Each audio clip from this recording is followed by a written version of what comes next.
तो 420, 424 point Sensex, 120 point Nifty, 520 point mid cap और 260 point bank Nifty. ये है रफ्तार।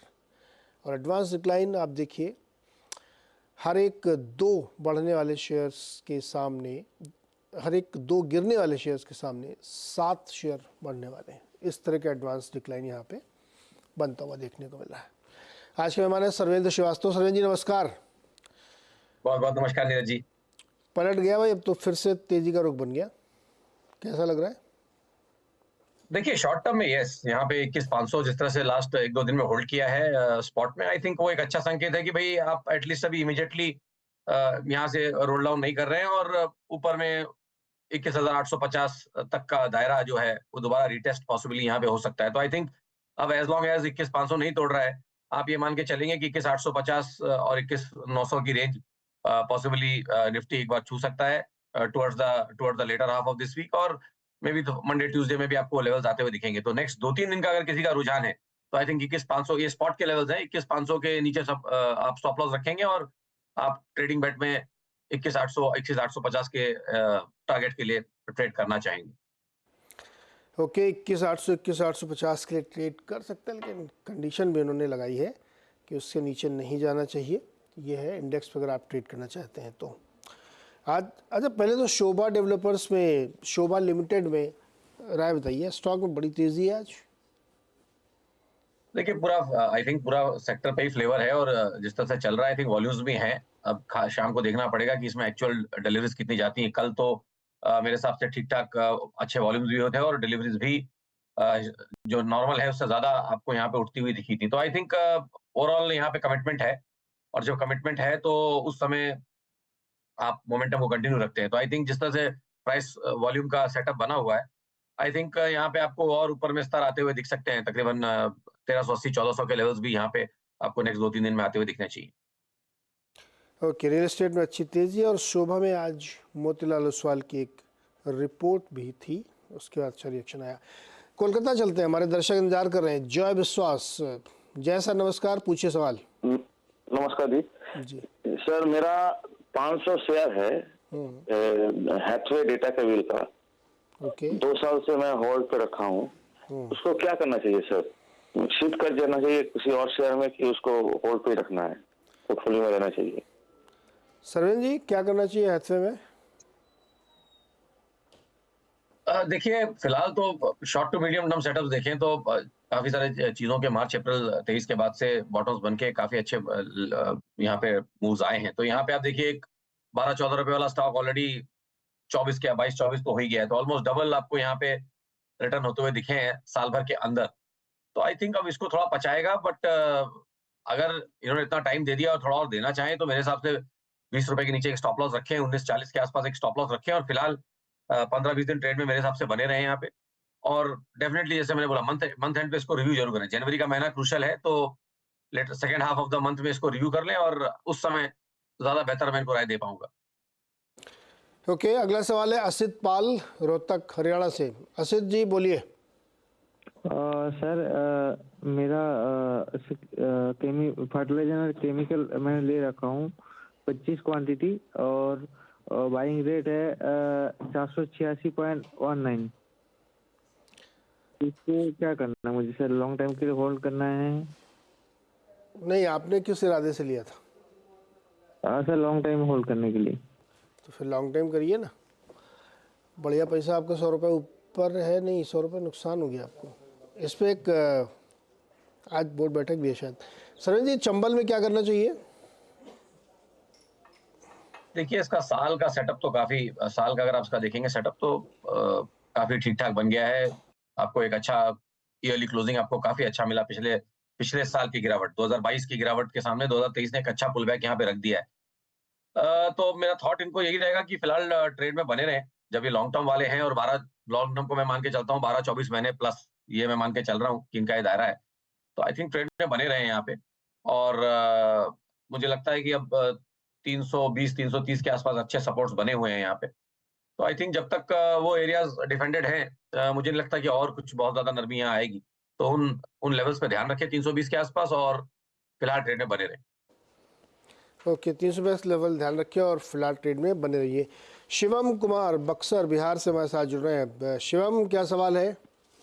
हाँ सर, मेरे BTL के ये 77 शेयर है, 1666 रुपए की बाइंग है। तो क्या अभी तो प्रॉफिट पे है, लेकिन क्या इसे होल्ड करना चाहिए? लॉन्ग टर्म का ये है, 6 महीना साल भर तक उसको होल्ड किया जा सकता है, तो क्या प्रॉफिट रहेगी? 6 महीना साल भर के लिए होल्ड करना है भाई भारत डायनेमिक्स। सरन जी, सही लग रहा है ट्रेड आपको? देखिए, ट्रेड और स्टॉक तो सही था, मे बी पॉसिबली थोड़ा लेट इन्होंने ट्रेड लिया है। स्टॉक थोड़ा काफी ओवरबॉट है और ये खुशकिस्मत है कि ये थोड़ा प्रॉफिट में भी है। तो मेरी थॉट यही रहेगी कि इनको प्रॉफिट हो रहा है तो कॉस्ट के आसपास स्टॉप लॉस जरूर मेंटेन करें यहाँ पे नेक्स्ट 15 दिन, महीने, मंथ एंड तक के लिए, और 15-15 दिन में इसको रिव्यू भी करते रहे। सो इनका जो भाव है वहां पे एक स्टॉप लॉस रख ले मेरे हिसाब से और ट्रेड में बने रहे। अब इसमें फ्रेश मोमेंटम तो ये जो लास्ट 4-5-7 दिन का जो एक साइडवेज करेक्शन हुआ है और पिछला हाई जो उसने 1810 के आसपास रखा था, आई थिंक वो इंपॉर्टेंट है इसके लिए। इसको फ्रेश मोमेंटम, फ्रेश एनर्जी और फ्रेश जान इस स्टॉक में बनने के लिए आई थिंक 1810 का ब्रेकआउट होना जरूरी है। जब तक वो नहीं हो रहा तब तक मुझे दायरा ही लग रहा है, मुझे लग रहा है कि 1600 से लेके तकरीबन 1800-1810 की रेंज यहाँ रह जाएगी। सो मेरे हिसाब से फिलहाल कॉस्ट पे स्टॉप लॉस रखें और ट्रेड में बने रहें और देखें हफ्ता 10 दिन की 1810 का अगर ब्रेकआउट हो रहा है तब इनका ट्रेड जो है थोड़ा सेफ जोन में चला जाएगा, मतलब थोड़ा सा कंफर्ट बढ़िया हो जाएगा और नया हाइक बन जाएगा, तो इनका ट्रेड और मजबूत हो जाएगा। सो ट्रेड में बने रहें, कॉस्ट पे स्टॉप लॉस रखें। ओके, ध्यान रखिएगा भाई आप इसमें। अभिषेक अहमदाबाद से हमारे साथ जुड़ गए हैं। अभिषेक जी बताइए। जी सर, नमस्कार सर। जी नमस्कार। सर मेरे पास भेल के BHEL के 700 शेयर थे, 86 की बाइंग हमारी। तो सर क्या अभी तो कोई मेरा टाइम दरअसल नहीं कि अभी इसको निकालना है, तो सर इसको मैं क्या निकाल दूं कि इसमें और ऐड कर सकते हैं हम? क्यों निकालना चाहते हैं आप? सर निकालने जैसे आपकी उस पे कहते हैं ना, प्रॉफिट बुक कर ले या फिर ऐसा कुछ कर ले, तो वही। ठीक तो है, प्रॉफिट बुक करने का मन है? नहीं, सरवीन- मन तो नहीं है हमारा ऐड करने का, कुछ मन है तो क्या इस लेवल पे ऐड कर सकते, नहीं कर सकते हम? ओके सरवीन जी, BHEL इन्होंने 86 पे लिया था, अभी 195 हो गया है, और ऐड कर सकते हैं क्या करंट प्राइस पे? नहीं, देखिए ऐड तो नहीं कर सकते, काफी चल गया है, काफी थोड़ा ओवरबॉट है, इस भाव से नया ऐड नहीं कर सकते, ऐसी तो मेरी राय नहीं रहेगी। बट जो पुरानी पोजीशन है थोड़ा खुद ही कंफ्यूज लग रहे हैं, कहीं बेचना भी चाह रहे हैं, कहीं रखना भी चाह रहे हैं, कहीं ऐड भी करना चाह रहे हैं, बट आई थिंक ट्रेड में बने रहे। अच्छा ट्रेड है इनका, ट्रेड में बने रहे और पैसा डबल हो गया है इनका, डबल से ज्यादा हो गया है, तो आई थिंक कहीं ये ट्रेलिंग स्टॉप लॉस रखें और ट्रेड में बने रहे। मेरे हिसाब से जो डिसेंट स्टॉप लॉस मुझे फिलहाल जो ठीक ठाक दिख रहा है वो 165-66 के आसपास एरियाज हैं सपोर्ट के, तो 164.40 का स्टॉप लॉस रखें यहाँ पे और मेरे हिसाब से ट्रेड में बने रहे। तो अगर ट्रेड में बने रहते हैं तो 6 महीने साल भर में क्या टारगेट आ सकते हैं? देखिए यहाँ पे भी कंडीशनल हो गया है कि भाई अब आपको पिछले हाइस का ब्रेकआउट डिसाइसिवली करना पड़ेगा और भेल के केस में वो नंबर है तकरीबन आई थिंक 205 के आसपास। तो 205 के ब्रेकआउट हो जाए हफ्ते 10 दिन में तो बहुत बढ़िया बात है, नहीं तो अपना स्टॉप लॉस एग्रेसिवली और ट्रेल करते रहें। किसी भी बाजार के नेगेटिव सिनेरियो में अगर डेवलप होता है तो इनका ट्रेलिंग स्टॉप लॉस हिट हो जाएगा। सो एवरी वीक अपना स्टॉप लॉस 4 रुपए 5 रुपए से बढ़ाते रहें, बट फिलहाल उसको 164 रुपए 40 पैसे पे रखें। ओके, अरे एक दीपक का सवाल है, इन्होंने सोमानी सिरेमिक्स के शॉर्ट टू मीडियम टर्म के लिए नज़रिया जानना चाहा है। 100 शेयर ले रखे हैं 700 पे। जी जी, देखिए शॉर्ट टर्म में तो मैं यही बोलूंगा कि अच्छे सपोर्ट्स तो लेके 675 680 उस रेंज में उसके आसपास अच्छे सपोर्ट्स लेके बैठा हुआ है। अब कोशिश कर रहा है एक ट्रेंड डेवलप करने की, थोड़ा टाइम लग रहा है, बट आई थिंक मान के यही चलना पड़ेगा कि जो पिछला लेग चला इसका उसका एक करेक्शन है और जैसे ही ये पिछले हाई इसके निकल जाएंगे जहां पे इसको 2-4 बार सेलिंग आई है 775 के आसपास, तो आई थिंक यहाँ पे भी है 775 का लेवल बहुत क्रूशियल है नेक्स्ट 15 दिन के लिए। सो फिलहाल ट्रेड में बने रहें और मेरे हिसाब से कॉस्ट के आसपास स्टॉप लॉस रखें और ट्रेड में बने रहें। अगला सवाल है अमित कुमार का, पटना बिहार से। अमित जी पूछिए। सर मैंने 18 से लिया हुआ है पेटीएम पे 1200 रुपए के हिसाब से, तो उसका मुझे जानना था। मेरा 1 साल का ये है ओवरव्यू है, और एक जी जी और एक फिनो पेमेंट बैंक लिया हुआ है मैंने 88 शेयर 415 रुपए के हिसाब से। फिनो लिया है 415। जी जी, क्या बड़ा फिनटेक से बहुत प्यार है क्या आपको? नहीं सर प्यार नहीं है, लेकिन सर वो मैंने ले लिया था उस समय जब IPO आया था तो तभी लिया था सर। आदमी मोहब्बत में ऐसा करता है, खूब ऊंचे ऊंचे प्राइस पे लेता है नहीं। जी जी। पेटीएम यूज करते हैं आप? मोबाइल में डाल रखा है पेटीएम? पेटीएम तो यूज करता हूँ सर। खूब जबरदस्त। नहीं सर, ऐसे फ्रीक्वेंट ट्रांसफर के लिए नहीं, बट हाँ पेमेंट के लिए थोड़ा बहुत करता हूँ सर। सरवन जी, पेटीएम क्या इनको पे करेगा? 1200 रुपये में खरीदा इन्होंने। देखिए स्टॉक ने बहुत डिसअपॉइंट किया था, फिर उसने एक रैली डेवलप की और जहां पे हमने देखा कि 500 रुपए वाला स्टॉक 450 500 वाला फिर 1000 तक गया। But I think profit booking बहुत स्ट्रांग आ गई, तो जो आई थिंक जिन्होंने लिया भी था उनका बहुत लॉन्ग टर्म कन्विक्शन नहीं था, इसीलिए इतना फास्ट प्रॉफिट बुकिंग भी आई। और वो जो गैप अप हुआ है इसमें अभी, सॉरी गैप डाउन जो हुआ है, वो उसने इसकी ट्रेंड की कमर तोड़ दी है, अब अपने लंबे अवधि के एवरेज के नीचे है। ये उन कुछ स्टॉक्स में है जो थोड़ा एक लॉन्ग टर्म बेरिश ट्रेंड में चल रहे हैं, क्योंकि अपने 200 दिन के एवरेजेस के नीचे चल रहे हैं, और 200 दिन का एवरेज चल रहा है बहुत दूर, तकरीबन 800 रुपए के आसपास। तो आई थिंक नेगेटिव ट्रेंड का स्टॉक है। मेरी राय तो यही रहेगी कि भाई अब इस भाव से, इतना ऊपर के भाव से लेके बैठे हैं कि मैं इनको यहाँ बेचने तो नहीं बोल सकता, बट मैं इनको यही बोलूंगा कि भाई जो आपकी करंट पोजीशन है उसमें बने रहें थोड़ा, और अगली बार उछालों में भाव के आसपास आए तो कहीं निकलने की कोशिश करें पेटीएम में से। और जहां तक रही इनके दूसरे स्टॉक की बात, फिनो बैंक की, वहां आई थिंक का ट्रेड काफी अच्छा है। अगर इस भाव के आसपास इन्होंने लिया है तो ट्रेड इनका डिसेंट है, क्योंकि एक लिया मल्टी है। मंथ 4-5 महीने के करेक्शन के बाद स्टॉक एक क्लियर कट रिवर्सल देने की कोशिश कर रहा है, और मुझे लगता है कि 250-255 के सरवेन स्तरों के। जी, 415 में लिया है। अच्छा, फिनो भी इन्होंने ऊपर लिया है। हाँ, ये दिल मोहब्बत है फिनटेक से। अच्छा अच्छा, तो मैं शायद वो वॉइस में ड्रॉप हो गया, मैं इनका भाव नहीं सुन पाया, बट देखिए ये ट्रेड इनका फिर भी बेटर है। मैं अभी भी वही बोलूंगा, चार्ट इसका थोड़ा बेटर बन रहा है, क्योंकि ये अपने लंबी अवधि के एवरेज के ऊपर पुल बैक करके खड़ा था, उनके आसपास ही अब ट्रेड कर रहा है। तो एक अच्छा रैली इसने किया था 200 रुपए से 400 रुपए तक का लास्ट कुछ महीनों में, और उसको पचा रहा है। तो मान के यही चलेंगे कि अगर इसमें इनके पास टाइम है 9-12 महीने प्लस का, तो इसका जो पिछला हाई जो अभी इसने रखा है अगस्त के महीने में, वो वाला हाई इसका 380 रुपए का निकल जाएगा। 9 से 12 महीने लगेंगे, बट निकल जाएगा, तो इनके भाव मोस्टली आ जाएंगे वहां पे। तो आई थिंक यहाँ ट्रेड में बने रहे। ओके भाई, दोनों में बने रहिए फिलहाल तो, और उछाल में आए तो पेटीएम से निकलने की कोशिश करिए, क्योंकि आधा है आपके भाव से और वहाँ तक पहुँचने में बड़ा वक्त लेगा ये। अगला सवाल है ललित कुशवाहा, जौनपुर उत्तर प्रदेश। ललित जी पूछिए। हेलो पूछो, सवाल पूछो सर। सर, मेरा सवाल एमसीएक्स पर था। 870 रुपए सर मैंने लिया तो काफी पहले। तो अब ये जानना है कि एमसीएक्स प्लेटफॉर्म पे नए प्लेटफॉर्म पे शिफ्ट हो गया है, तो क्या इसका मुझे फायदा मिलेगा? और प्लेटफॉर्म का फायदा या शेयर का फायदा? नहीं तो सर, प्लेटफॉर्म पर शिफ्ट हुआ है तो सर शेयरों में काफी तेजी आएगी। मैं इसको होल्ड करूं कि निकल जाऊं? प्लेटफॉर्म पे कब शिफ्ट हुआ ये? अभी सर 2 महीना पहले। 2 महीने पहले भाव क्या था एमसीएक्स का? एमसीएक्स सर 2500-2600 रुपए के साथ उसमें था ये। तो अभी 3200 हो गया ना महाराज, 700 रुपए मिल गया ना आपको प्लेटफॉर्म चेंज की। जी, और तो वही कितना मैं सर चाहिए? पूछ रहा हूँ, ये सर मैं पूछ रहा हूँ कि अभी और रुकूं कि एक्चुअली सर सुबह मॉर्निंग में अनुज सर ने कहा था कि गिरावट कभी भी आ सकती है, तो आप लोग सावधान है, तो मैं अभी रखूं कि निकल जाऊं? Okay, good question. नहीं, मुझे अच्छा लगा कि आप जानकारी रखते हैं पूरी। सरवेन जी, एमसीएक्स लिया जिन्होंने बहुत सही प्राइस पे 870 पे जी बना लिया मोटा पैसा, अब मन में आ रहा है लालच। जी। तो लालच और बढ़ा लिया जाए या और ऊपर जाएगा क्या? देखिए, लालच बढ़ा लिया जाए और ऊपर ब्रेकआउट हो जाए तो डेफिनेटली थोड़े पैसे बन जाएंगे, बट इस केस में बहुत एक टाइट स्टॉप लॉस मेरे पास है, और अगर ये प्रॉफिट में है तो इनको वो ट्रेलिंग स्टॉप लॉस लगा के रखना चाहिए। कारण यही है कि स्टॉक बहुत चला हुआ है। हमने शो में डेढ़ साल पहले एमसेक्स जब डिस्कस किया था, तब गोल्ड सिल्वर भी डिस्कस किया था इसी शो पे, कि भाई गोल्ड सिल्वर में बहुत तेजी बाकी है, और तब सिल्वर कहीं 60,000 के नीचे चला करता था, 50-1,000 के आसपास सिल्वर चलता था, 50-52, और तब ये था कि भाई सिल्वर में बहुत तेजी है, गोल्ड में बहुत तेजी है, तो एमसीएक्स को फायदा मिलेगा। और मुझे अगर करेक्टली याद है तो एमसीएक्स में 1400-1500 रुपए का भाव चलता था, शायद उससे थोड़ा नीचे ही होगा, तो अब ऑलमोस्ट डबल है वहां से। तो आई थिंक ऐसे मौकों में तो हमेशा अगर किसी के पास उन तरह के भाव रहते हैं, तो मैं तो हमेशा ये बोलता हूँ कि अगर आधा माल बेचेंगे तो आधा फ्री हो जाएगा। बट अब इनके लिए ये है कि अभी इनके पास अभी ये जो माल पड़ा है, आई थिंक इस पे इनको एक स्टॉप लॉस रखना चाहिए 3040 के आसपास, 3040 के नीचे एक स्टॉप लॉस रखें, और फिलहाल ट्रेड में बने रहे केवल 15 दिन के लिए। मैं इनको ये व्यू दे रहा हूँ। 15-20 डेज में, जैसे मैंने बोला, ये कुछ स्टॉक्स ऐसे हैं जिनके अगर ब्रेकआउट आ गए तो और 5-10% ऐड हो जाएंगे। तो आई थिंक अगर इसका 3450 का ब्रेकआउट हो गया तो इनके पैसे और थोड़े बन जाएंगे।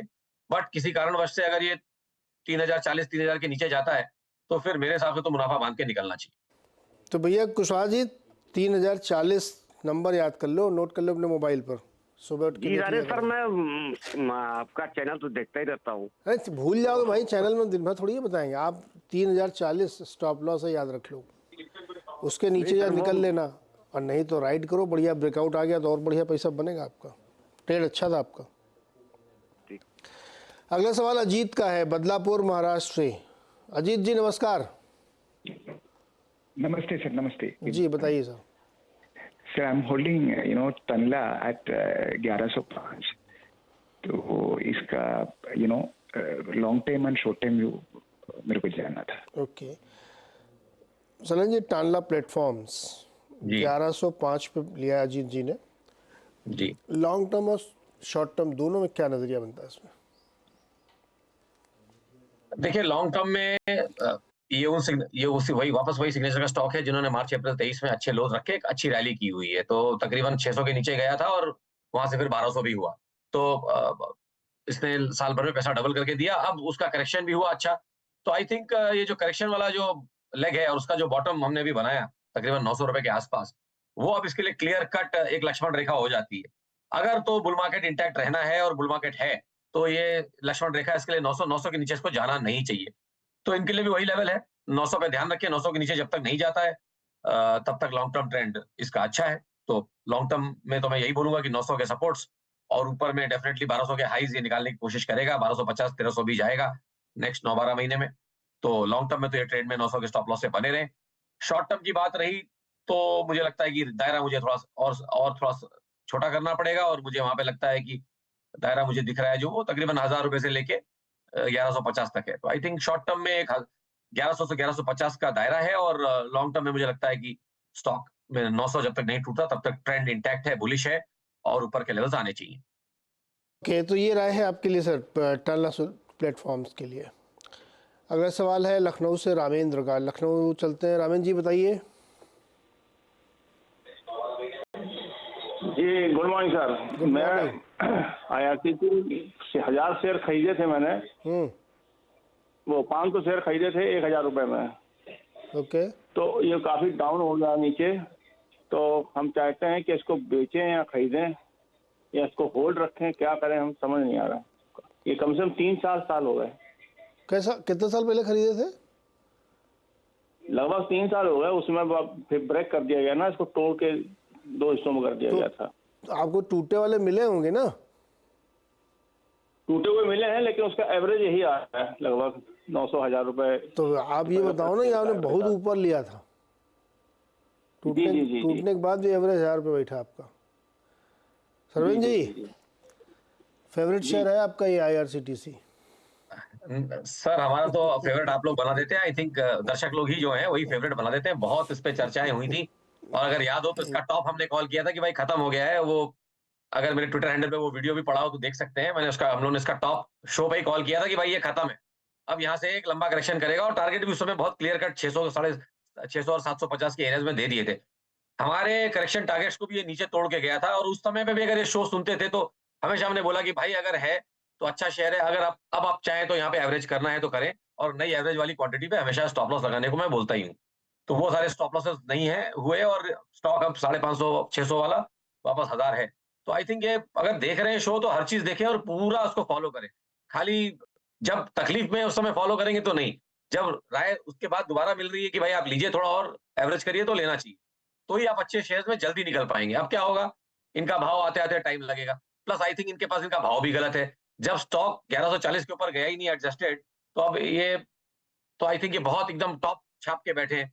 तो एक बार अपना भाव भी देख लें, शायद एडजस्टमेंट के बाद इनका भाव थोड़ा बेटर हुआ हो, मुझे नहीं मालूम इनका ट्रांजैक्शन। बट अगर इन्होंने उस रेंज पे लिया है जिसपे बोल रहे हैं तो ये बहुत पहले से फंसे हुए हैं और इनको नीचे में थोड़ा एवरेज करने की कोशिश करनी ही चाहिए थी। नहीं तो ऐसे मौकों में निकलना बड़ा मुश्किल होता है। जो चीज 1100 से 550 हो गई आधी, उसमें अगर आप थोड़ा डॉलर कॉस्ट एवरेजिंग नहीं करेंगे तो अगले पुल बैक या अगली रैली में आप बहुत टाइम लगेगा आपका पैसा वापस आने में, जो इनके साथ हो रहा है। अब इनका भाव आते आते मुझे लगता है और 6-12 महीने लगेंगे, क्योंकि करंट रैली में भी स्टॉक ऑलमोस्ट, मैं कहूं तो ऑलमोस्ट डबल है।